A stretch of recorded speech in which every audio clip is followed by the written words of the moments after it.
Welcome to the Manila Bulletin Daily Rundown, where we bring you the latest stories that matter to Filipinos straight from the heart of the Manila Bulletin newsroom. Here's the quick rundown of today's top stories. Friday, November 15th. Storm Pepito might make landfall as a super typhoon with signal number 5 possible. The Philippine Atmospheric, Geophysical, and Astronomical Services Administration warned on Thursday, November 14th, that severe tropical storm Pepito, with an international name of Manye, could intensify into a super typhoon before making landfall over central Luzon this weekend. This comes as Typhoon Ophel, whose international name is Usagi, continues to batter extreme northern Luzon and remains inside the Philippine area of responsibility. Pagasa said Pepito may intensify into a typhoon by Friday, November 15th, and reach super typhoon strength by Saturday afternoon or evening, November 16th, just before landfall. Ezpeleta takes helm of Philippine Navy and vows to stay on course amid complex West Philippine Sea situation. Rear Admiral Jose Maria Ambrosio Ezpeleta committed to steer the Philippine Navy steadily amid the complex situation in the West Philippine Sea, as he was appointed as the 41st Flag Officer in command of the Philippine Navy on Friday, November 15th. In his speech, Ezpeleta acknowledged that the country's oceans and seas are not merely vast expanses of water, rather trade highways, food and livelihood sources, the largest ecosystem, and the front for current and developing geopolitical dynamics. Marcos inaugurates LRT-1 Cavite Extension Phase 1 and is set to open to public on November 16th.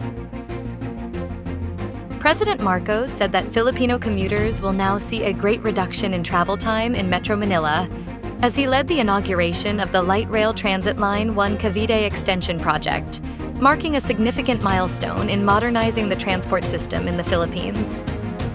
In his speech on Friday, November 15th, the president said the additional stations, Redemptorist Asiana, MIA Road, Parañaque Integrated Terminal Exchange, Ninoy Aquino Avenue, and Dr. Santos will serve as vital access points for many commuters across Metro Manila, Cavite, and other neighboring areas.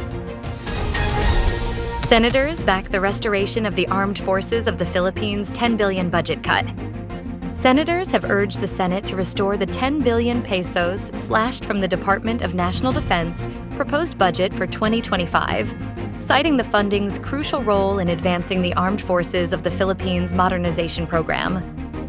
Senator Joseph Victor Ejercito warned that the budget cut will undermine the intent of the revised AFP Modernization Act, which mandates an annual minimum appropriation of 75 billion pesos in the General Appropriations Act to support the AFP's modernization needs. Fuel prices are set to roll back next week. The recent string of oil price hikes may be coming to an end, with industry analysts projecting a slight dip in prices next week.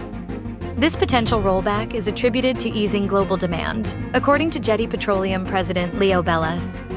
However, limited supply of diesel and gasoline from China is preventing a more significant price reduction. CIA employee is accused of leaking classified information on Israeli attack plans and will face charges in Virginia. A CIA employee accused of leaking classified information assessing Israel's earlier plans to attack Iran was ordered by a federal judge on Thursday to face felony charges in Virginia. The FBI arrested Asif William Rahman this week in Cambodia, and he made his first court appearance Thursday in Guam.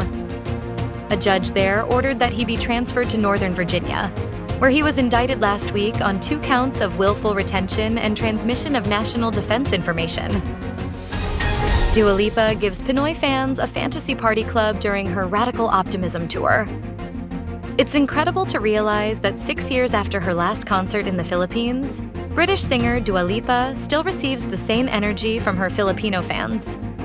This was evident during the Manila leg of her tour, which took place at the Philippine Arena on November 13th and was presented by Live Nation Philippines. As the lights dimmed, the audience focused on the big screen. Dua entered the stage and opened the concert with the songs Training Season, One Kiss, Illusion, End of an Era, Break My Heart, What You Doing, and Levitating. Stay updated with the latest news. Visit our website at www.mb.com.ph or follow us on social media. Thanks for tuning in to the Manila Bulletin Daily Rundown.